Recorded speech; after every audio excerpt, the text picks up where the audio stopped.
बसंत बहार के मधुर स्वर में सुने टीसी म्यूजिक पर पढ़ेला आबे। ए जवैया कौन गांव के असगा? मैं बहुत दूरिया के हूँ। तुर गांव के नावला तो बता दे।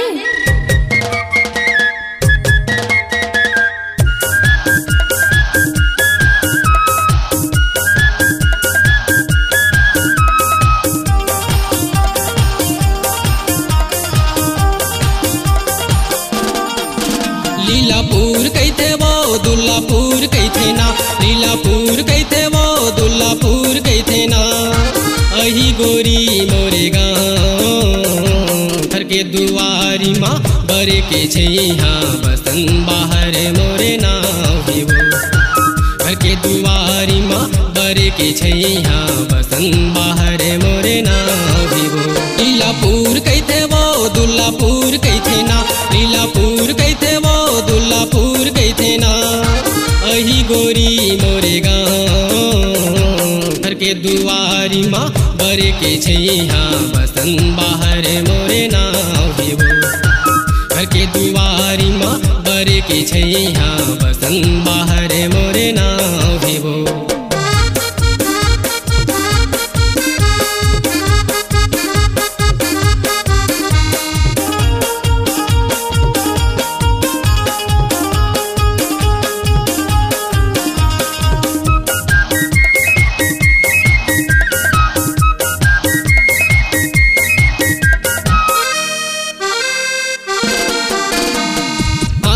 पंडरिया जिला कमरधा दुल्लापुर मोर गाँव है वो।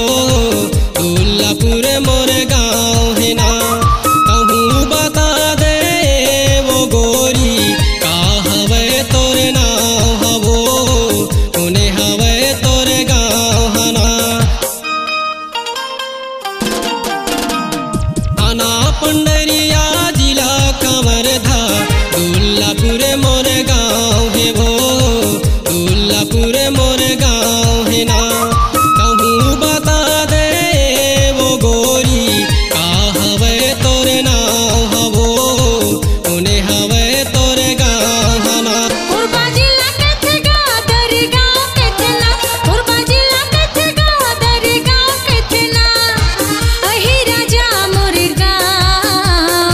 घर के दुआरे माँ फुलवारी तीजन पटेल मोरे नाव गा। घर के दुआरे माँ फुलवारी तीजन पटेल मोरे नाव गा।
तबे मोरे नाव घर के दुआरी माँ बरे के छैया बसन बाहर मोरे नाव भी वो।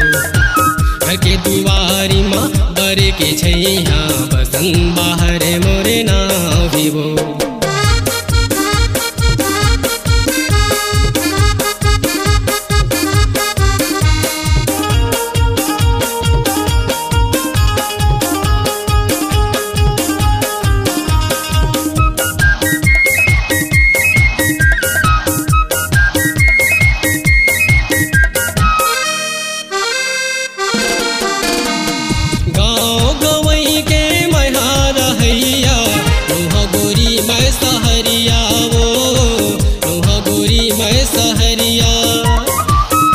गोटिया ले मनला मिला ले हम बही तोर जहुरिया वो हम बही तोर जहुरिया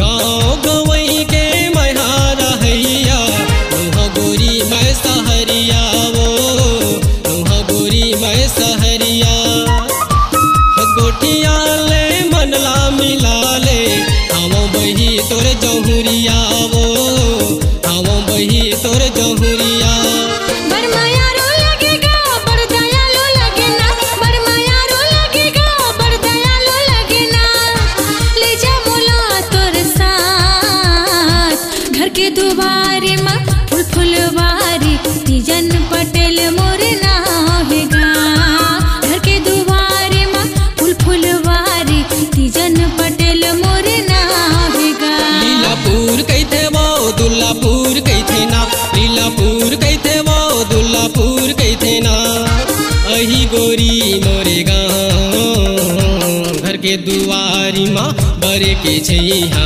बसन बाहर मोरे नाव हे वो घर के दुआरे माँ फूल फुलवारी तीजन पटेल मोर नाव हेगा बसन बाहर मोरे नाव हे वो हाँ तीजन पटेल मोर नाव हेगा बसन बाहर मोरे नाव हे वो तीजन पटेल मोर नाव हेगा। अपनी आवाज को दीजिए एक नया मुकाम।